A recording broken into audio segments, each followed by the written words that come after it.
Dans cet exercice, on veut enrichir la classe nœud avec une nouvelle méthode, la méthode ECK. Alors, si vous vous en rappelez pas, à quoi ça sert la méthode ECK? Elle sert à vérifier que deux objets, deux instances de classe, pardon, donc objets, sont bien égaux. Donc ça permet d'utiliser le symbole égal, comme ceci. Par exemple, si je crée un arbre tout simple, quasiment vide, avec rien à gauche, la lettre A au milieu et rien à droite, et que je crée un deuxième arbre avec la même chose, donc hop, donc rien à gauche, la lettre A au milieu et hop, rien à droite. Donc il y a une faute de frappe.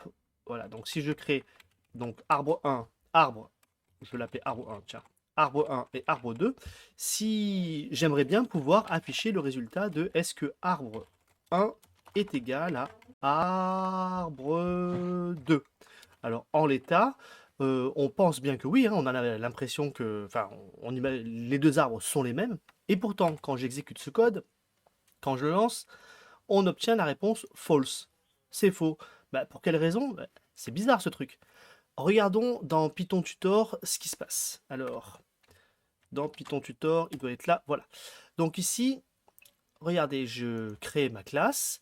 Mon arbre, donc, c'est égal à une instance d'objet, à une instance de classe nœud, donc nouvelle instance de classe, un objet.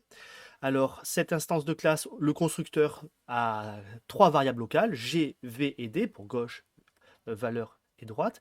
Et lors de l'instanciation de mon arbre, gauche vaut none, valeur vaut A et droite vaut none. Ce qu'on peut voir ici, gauche vaut none, V vaut A et D vaut none.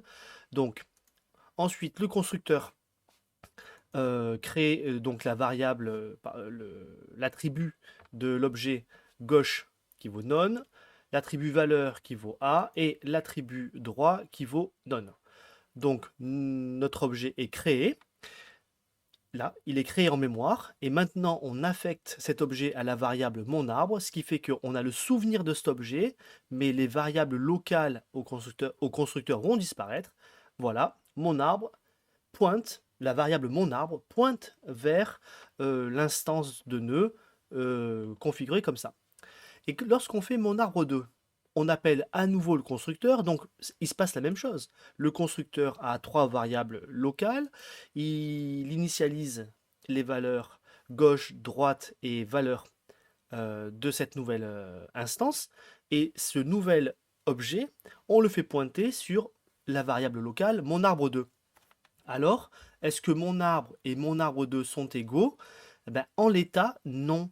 La variable mon arbre contient un pointeur vers un objet, donc c'est une adresse mémoire vers cet objet-là, et mon arbre 2 contient un pointeur vers un autre objet, une autre zone mémoire, ici. Alors, ces deux pointeurs sont différents, même si au bout du pointeur, les objets, ils sont égaux.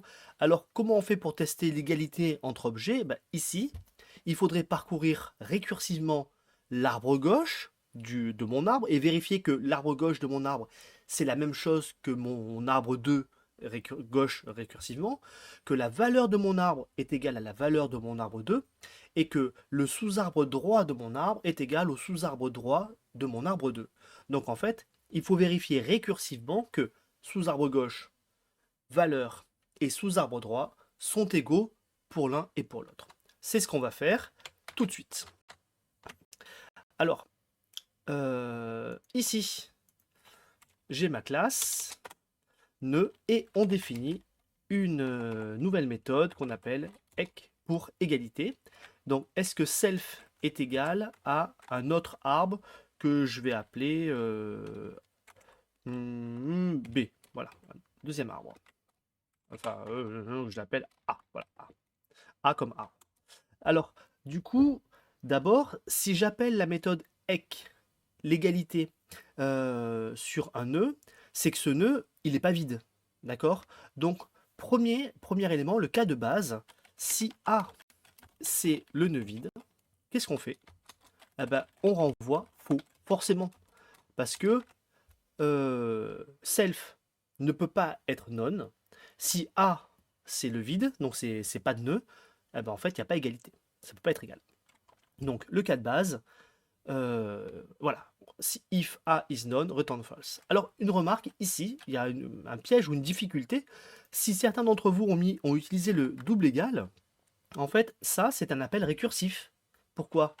Parce que A, c'est un nœud, et l'égalité entre nœuds va se résoudre avec EC. Et donc là, il se trouve qu'en fait, on va avoir une récursion infinie, donc c'est pas possible. Voilà, donc avec le double égal, on met pas le double égal, on met is. If A is none, return false. Deuxième élément,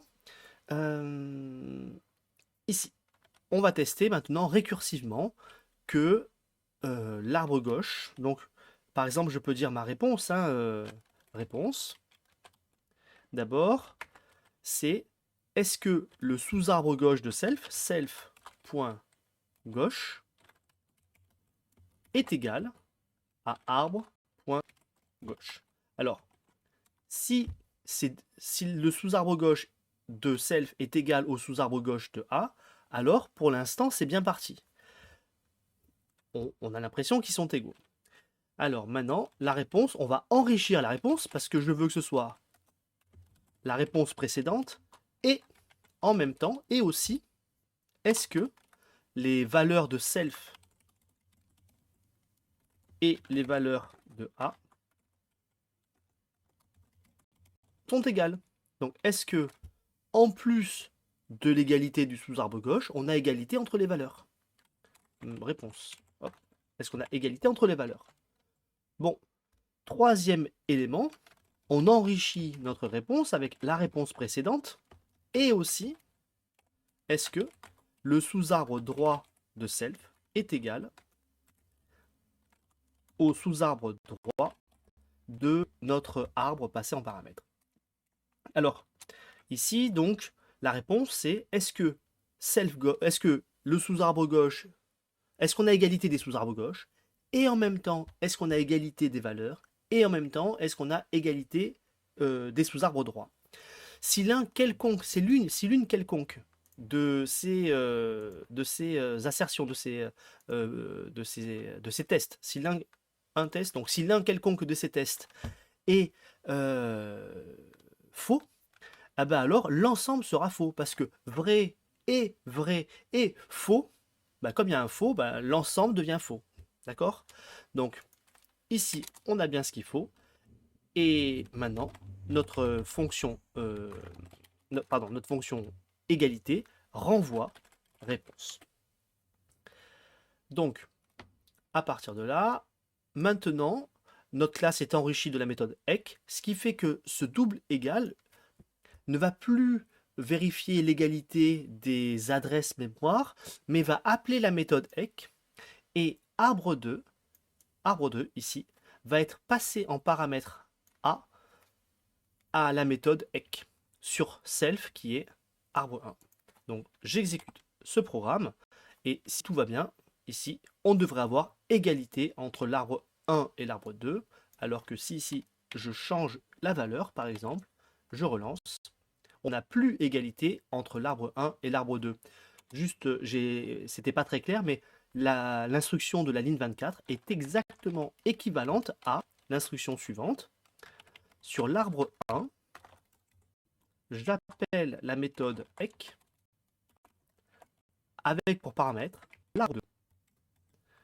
Donc en fait, ces deux lignes sont exactement équivalentes. La méthode EC ayant pour argument arbre 2, c'est exactement pareil que le symbole double égal avec à droite arbre 2. Donc là, j'exécute, on aura 2 fois false.